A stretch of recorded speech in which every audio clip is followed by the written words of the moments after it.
just quit that job because, you know, the hours are just conducive to the challenges of raising a child. Hey! I am so sorry about that. What is that thing? That's my puppy. Really?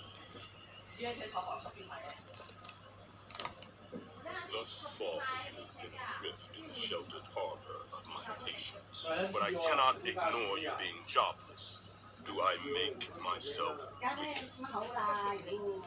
The next time I see this dog, I expect it to be a model citizen. Capiche?